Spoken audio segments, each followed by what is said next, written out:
And welcome back to The Wrap. Before we get going here, we want to hear your thoughts on the issues we're talking about tonight.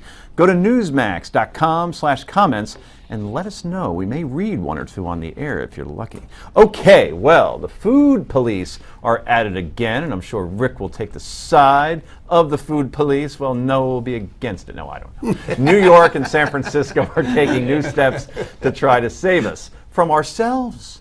Let's start on the left coast. San Francisco, the city that banned free toys from Happy Meals in an effort to tackle childhood obesity, is now going after sugary drinks. Sounds familiar. The Board of Supervisors voting unanimously in favor of requiring health warnings on ads for soda and other drinks, saying they contribute to obesity and diabetes and other health problems. I think it will set a good precedent in terms of linking the need for health warnings to sugary drinks, and we hope that other jurisdictions will follow suit.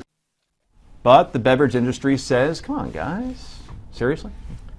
Policies are wrong-headed. They don't do anything to improve public health, and all they do is single out an industry when clearly the problems with diet and nutrition in this country are much more complex. And the final note is set for next week. Is this nanny state run amok again? By the way, McDonald's got around San Francisco's ban on free Happy Meal toys by charging 10 cents for the toy and donating that to Ronald McDonald House. Boom. So, Rick. To me, it's nanny state when the government tells you you can't eat it. To simply put a warning on it, what's so terrible about that? They're not saying you can't buy it. They're not saying you can't drink it. They're just saying, be aware. Who's that hurting in any possible way? Well, first of all, let's start with the visuals. It does not help that the guy who's in favor of this is rail thin, and the guy who's fighting it is overweight. The guy who actually on that one soundbite looked like Ronald McDonald. A little bit, less red. Look, I understand, no joking aside, the fight against obesity is a very serious thing, but this is not real. It's not appropriate. Why? Because apple juice is as high in sugar as soda. I agree. Should be on there too. And they're not going to do it on there. It is? Yeah, it is. Oh, crap. Fruit juice is just as problematic. It just is. turns out that a certain segment of nanny state favorers find a certain cause they can beat into the ground and sell to other people, and that's why they're doing it. Why aren't you rooting for labeling apple juice we'll as get opposed there. to calling them nanny Because staters? I don't believe in nanny doing stating. soda. So the first thing is they're disingenuous and bad at what they do. The second thing is I have no problem with warning people. But if you're going to warn people, let it be a warning, or not be a warning. Tell them what's in it, which we do on packaged goods. You want to say there's this many milligrams of sugar in it? Fine. Right. But that's not the same as saying, this will kill you. Is it nanny state when you put the label on cigarettes? No. Why? And for the same reason. Help me out here, Noah. You can't possibly make the argument you just made. It's the same thing. No, it is not. Okay, tell And us. I'll tell you why. It's very simple. All evidence tells us consuming any cigarettes leads to your demise. All evidence tells us that eating too much sugar, believe me, I know. I have diabetes. No, but that's the key. Too much. You can make a decision as a sentient being to that choose how much to have. I know, because you want all or nothing. All or nothing doesn't let's do hear it. Mr. Rothman. He's had time to prepare his report. Better be good. It's not going to be that good.